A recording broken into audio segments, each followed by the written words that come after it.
محرم کا چاند طلوع ہوتا ہے تو صرف، لیکن اس سے پہلے کہ ہم کربلا کے تذکرے تک پہنچیں، یہ وہ مہینہ ہے جو ہمیں عبادت کی طرف بھی بلاتا ہے۔ اس محرم الحرام میں ہم یہ عہد کریں اور نبی کریم صلی اللہ علیہ وسلم کی سنت کو اپنی زندگی کا راستہ بنائیں گے۔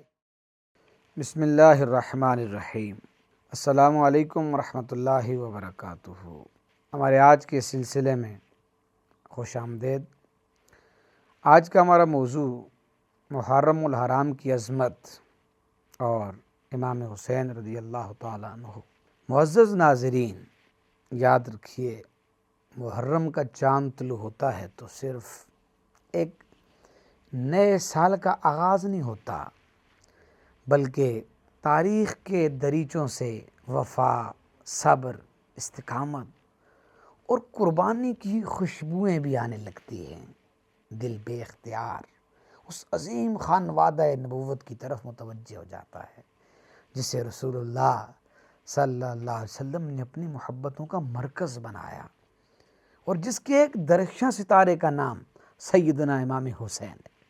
لیکن اس سے پہلے کہ ہم کربلا کے تذکرے تک پہنچیں، آئیے اس مبارک مہینے کی عظمت کو قرآن و سنت کی روشنی میں سمجھنے کی کوشش کرتے ہیں۔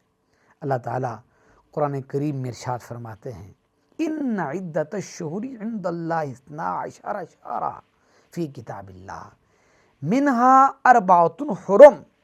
بے شک اللہ کے نزدیک مہینوں کی تعداد 12 ہے، اور ان میں سے 4 مہینے حرمت والے ہیں۔ محرم الحرام انہی ببرکت اور محترم مہینوں میں سے ایک ہے۔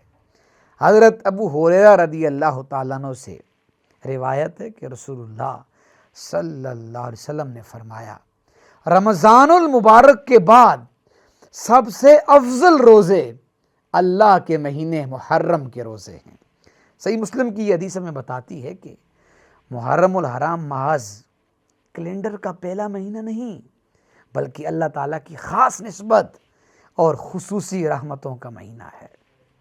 محترم ناظرین، جب بھی محرم الحرام کا ذکر آتا ہے تو اہل ایمان کے دلوں میں ایک خاص کیفیت پیدا ہو جاتی ہے۔ یہ وہ مہینہ ہے جو ہمیں عبادت کی طرف بھی بلاتا ہے اور قربانی و وفا کے ان روشن نقوش کی یاد بھی دلاتا ہے جو نواسہ رسول سیدنا امام حسین رضی اللہ تعالیٰ عنہ اور ان کی جانثار ساتھیوں نے تاریخ کے صفحات پر ثبت کیے۔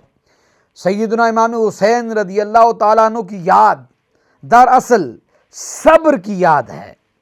امام حسین رضی اللہ تعالیٰ عنہ کی یاد وفا کی یاد ہے۔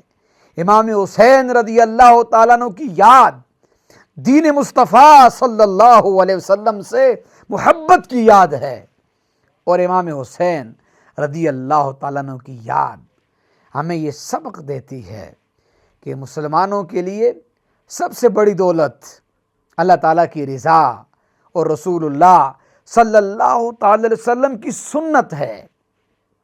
محترم سامعین، نئے اسلامی سال کا آغاز ہو رہا ہے۔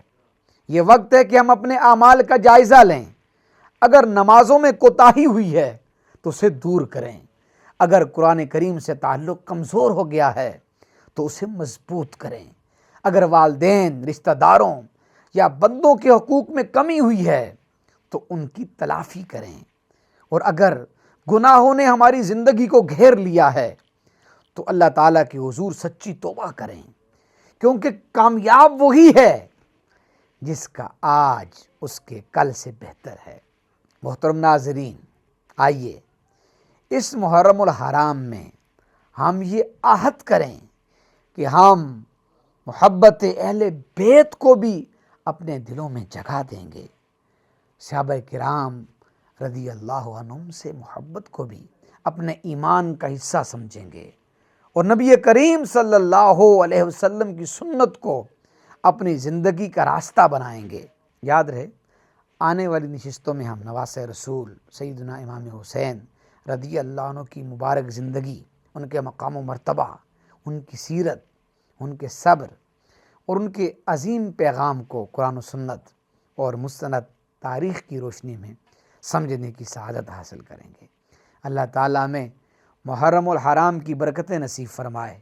سیدنا امام حسین رضی اللہ تعالیٰ عنہ سے سچی محبت عطا فرمائے اور ان کے نقش قدم پر چلتے ہوئے دین مصطفیٰ صلی اللہ